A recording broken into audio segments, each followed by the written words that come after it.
भाई कांग्रेस ने देश पर 70 साल राज किया, लेकिन अब इस पार्टी के हालात कुछ ठीक नहीं है। वजह है इस पार्टी की गुटबाजी। अब गुटबाजी से निपटने के लिए कांग्रेस ने उदयपुर में चिंतन शिविर में राज्य स्तर पर प्रदेश समन्वय कमेटी बनाने का फैसला किया था, लेकिन इसमें मजेदार बात यह है कि शिविर के बाद मध्य प्रदेश, राजस्थान और हरियाणा के साथ 4 और राज्यों में कांग्रेस गुटबाजी की वजह से चुनाव हार गई।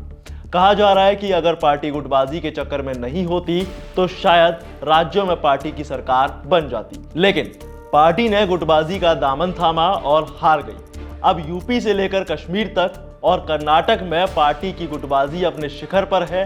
तो आइए जानने की कोशिश करते हैं कि अब तक कितने गुटों में कांग्रेस बढ़ चुकी है। नमस्कार, मैं हूं दिव्यांश वर्मा और आप देख रहे हैं वन इंडिया हिंदी। कई ऐसे मौके आए जब खुद पार्टी हाईकमान ने इस रीत को खत्म कराने की बात कही। यहां तक कि 2022 में उदयपुर में चिंतन शिविर में सोनिया गांधी ने खुद कहा था कि अब त्याग का वक्त नजदीक है। पार्टी के लोगों को सिर्फ पार्टी के लिए लड़ने की कवायद शुरू करनी चाहिए, लेकिन उनकी बात पार्टी के लोगों पर कोई असर नहीं कर पाई। चलिए कुछ आंकड़ों पर बात करते हैं। देखिए, अगर बात शुरू से की जाए तो कांग्रेस कश्मीर से 3 जगहों पर बटी हुई है, जिसमें से एक अभी प्रदेश अध्यक्ष हामिद कर्रा है और दूसरा विकार रसूलवानी। वहीं तीसरा गुट है गुलाम अहमद मीर का। वहीं अगर बात महाराष्ट्र की जाए तो यहां भी कांग्रेस का हाल कुछ खास ठीक नहीं है। मतलब गुटबाजी कांग्रेस के लिए यहां भी काम नहीं आ रही। यहां पार्टी 4 गुटों में बटी हुई है। पहला गुट है अध्यक्ष नाना पटोले का, दूसरा है बाला साहेब थोराट का और यही वर्षा गायकवाड़ का भी एक खेमा है। लेकिन अब देखने वाली बात यह होगी कि महाराष्ट्र में इसी साल लास्ट में विधानसभा चुनाव होने वाले हैं, तो क्या कांग्रेस की गुटबाजी काम आएगी या नहीं। अब जरा एमपी में भी झांक कर देख लेते हैं।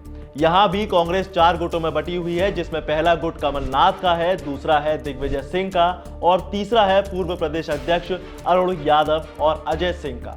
वहीं एमपी छत्तीसगढ़ में कांग्रेस में भूपेश बघेल के साथ गुट में बटी हुई है। राजस्थान में एक गुट की कमान अशोक गहलोत संभाल रहे हैं, जिसमें शांति धारीवाल शामिल है। दूसरा गुट सचिन पायलट का है और अगला है भंवर जितेंद्र सिंह का, जिसमें ये अपने चरम पर है। चलिए अब जरा एक नजर पंजाब पर भी डाल लेते हैं। पंजाब में भी कांग्रेस प्रदेश अध्यक्ष राजा वडिंग, पूर्व सीएम चरणजीत सिंह चन्नी और पूर्व अध्यक्ष नवजोत सिंह सिद्धू में कांग्रेस बटी हुई है।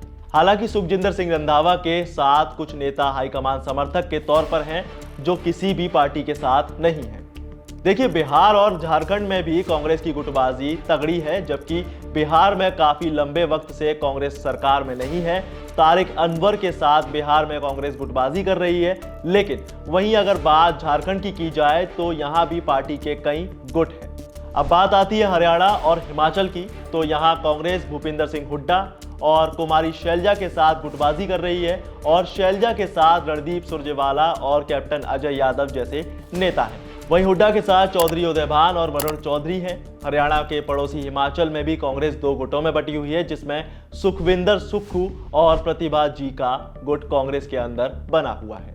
अब बंगाल में अधीर रंजन चौधरी भी अपना एक गुट लेकर बैठे हुए हैं, जिसमें इनके पास मुर्शिदाबाद और मालदा के कुछ नेता हैं। कर्नाटक और तेलंगाना की बात की जाए तो यहां कांग्रेस सत्ता में है, बावजूद इसके यहां भी पार्टी गुटबाजी कर रही है, जिसमें कर्नाटक में मुख्यमंत्री सिद्धारमैया और पूर्व डिप्टी सीएम डीके शिवकुमार के साथ है। इसके अलावा एक गुट मल्लिकार्जुन खड़गे का भी है। अब अगर बात तेलंगाना की जाए तो यहां कांग्रेस रेवंत रेड्डी, एन उत्तम रेड्डी और डिप्टी सीएम एम भट्टी विक्रमार्का के साथ है। लेकिन अगर लौटे दिल्ली में तो यहां देवेंद्र यादव का एक गुट है। अजय माकन का भी गुट दिल्ली में ही कांग्रेस पर भारी पड़ रहा है। लेकिन बात अगर यूपी की करें तो यहां विधानसभा के पास सिर्फ 2 सीटें हैं।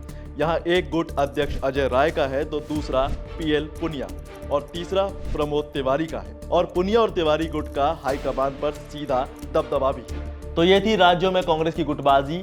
आपकी नज़र में इस पर क्या राय है, हमें कमेंट में ज़रूर बताएं। साथ ही वीडियो को लाइक से ज़रूर करें और तमाम ऐसी खबरों के लिए बने रहिए वन इंडिया हिंदी के साथ।